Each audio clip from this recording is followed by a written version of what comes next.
struggles and struggles between groups is a reality. You young people here today, I will assure you that by the time you get 80 or 90 years old, there will still be ethnic struggles. There will still be struggles between ethnic groups. Do not deceive yourself and do not fall for the propaganda that someday, some way, little white boys and little white girls are going to be holding hands and people are going to be measured by the content of their character. You got another thought coming. The struggles between races and groups, the struggles between classes and groups has been here since the very beginning, and they will continue to be here. The only people foolish enough to believe that such an age is going to come are black folk. And this is one of the reasons why today they're on the bottom of the class and economic and political ladders, because they actually believe somehow a miracle is going to occur where folk are going to look at them and not see the color of their skin. If you think that there's going to occur, you got another thought coming.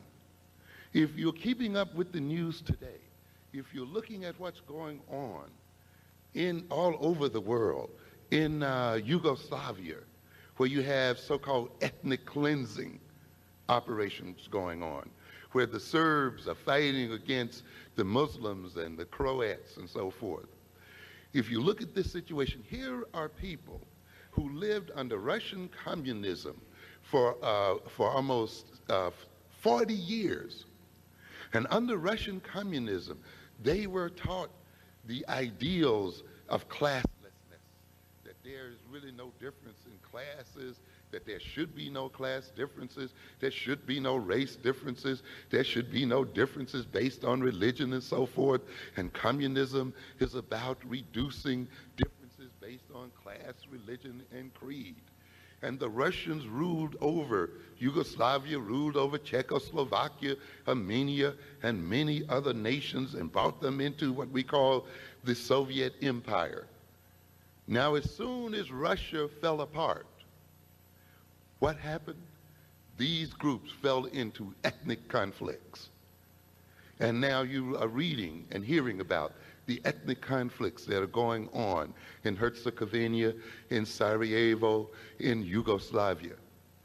Even if we look today in our homeland of Africa, we will still see struggles within our African nations between ethnic groups.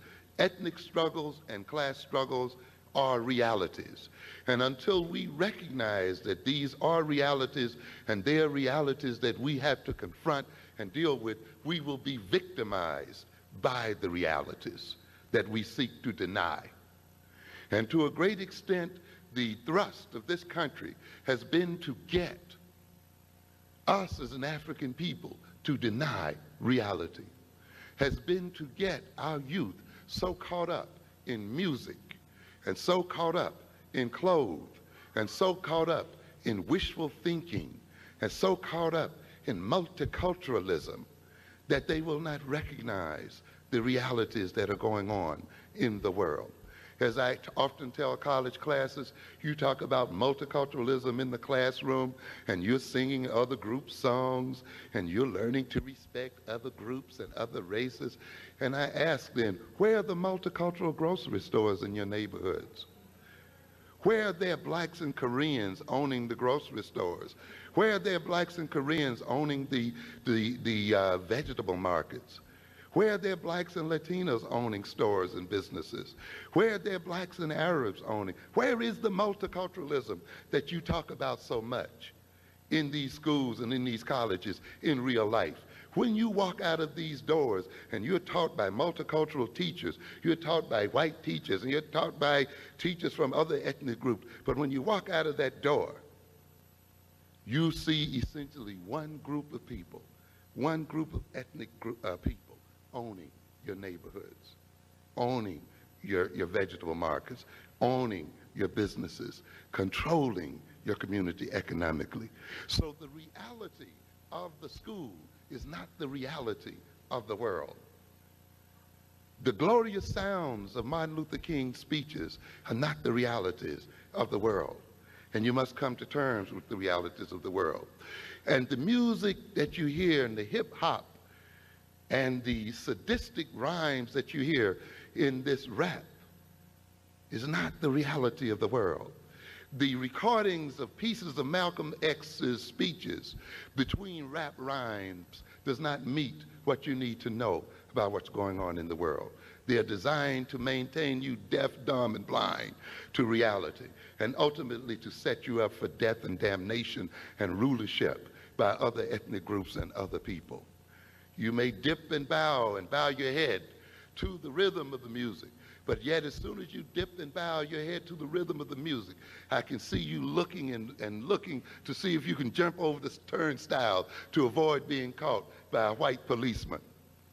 Because the reality is that while you're dipping and bowing to the sounds of the rap, the white nerds are staying in school, and the same white nerds will be the ones that will arrest you and put you in jail. And it's the same white nerds that you try to avoid at these turnstiles, and it's the same white nerds that sit in these courts and sentence you to 25 years in prison and sentence you to life in prison, and may one day even sentence you to death. You must wake up to the reality of things. And you must wake up to the fact that there is no group of people, white, black, Korean, Latino, Arab, or any other group that's going to hand you and you and you and you equality on a platter. You're going to have to fight for it.